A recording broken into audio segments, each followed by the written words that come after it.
Merch y blodau, Nia Rowlands Cangen Dimbych. Cefais fy magu yn Llandyrnog ger Dimbych ar fferm Plas Bennets. Ac efallai yn y fan honno y cychwynodd fy niddordeb mewn blodau. Roedd gan fy mam, Nan Hughes, ardd fendigedig wedi'i gosod o fewn ardal o waliau brics coch, a oedd felly yn rhoi cysgod i'r blanhigion ifanc. Mae gennyf gof plentyn o helpu chwynu sawl border ac yn mwynhau'r gwaith tra'n dysgu llawer yng nghwmni mam. Mi roedd ganddi wybodaeth eang o enwau Lladin y planhigion, oherwydd yn y dyddiau hynny, archebu hadau allan o gatalog a ddeithaidwyr post oedd y drefn. Ddim fel fi heddiw, y mynychu canolfannau garddio pell ac agos bob cyfle a gaf.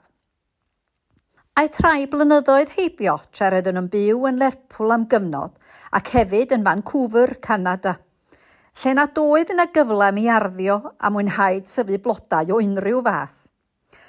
Ond ar ôl dychwelyd adra, fe briododd Gwyn a finnau a symud i fyw i Dregoch Bodfari, lle cefais gyfle i greu gardd fy hunan.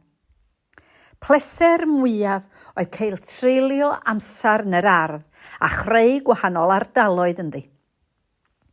Gardd fechan oedd hi ar y dechrau, ond y nawr y mae wedi ehangu sawl gwaith drwy ddwyn darn o'r cae cyfagos.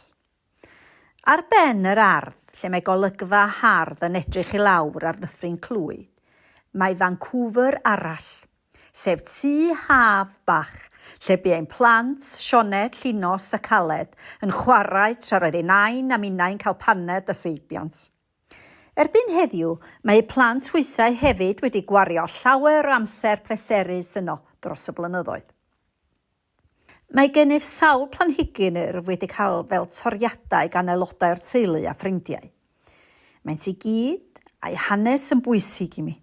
Ond mae un sy'n yn arbennig iawn, sef Camelia, ac efais fel toriad gan fy nain Cwm, bron i 100 mlynedd yn ôl erbyn hyn.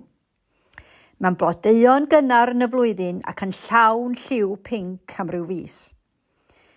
Mae sawl planhigyn erbyn hyn wedi cymryd drosodd ac yn tyfu'n wyllt ac eisiau tocio'n gwarw fel y wisteria yma. Ond mae'n hawdd iawn yn ystod y tymor blodeuo ac yn ei gwneud hi'n anodd iawn mi ei dorri.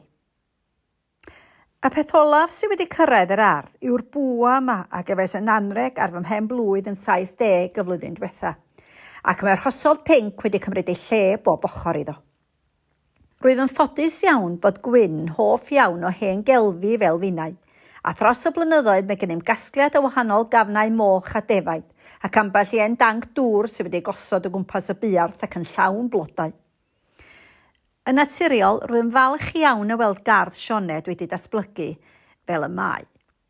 Ond hefyd yn falch iawn o weld gerddi Llunos a Caled yn datblygu neu fferdd arbennig eu hunain. Trwy fod yn aelod y Merched y Wawr, daeth gosod blodau yn ddiddordeb mawr gennyf. Cefais fy newis i arddangos blodau ar ran rhanbarth Glemeilor yn y sioe fawr, a chyda hyfforddiant gan Nan Edwards y fferm Bontichel ar y pryd, mi gefais ychydig lwyddiant a chael blas ar gystadlu a magu hyder wedi hynny.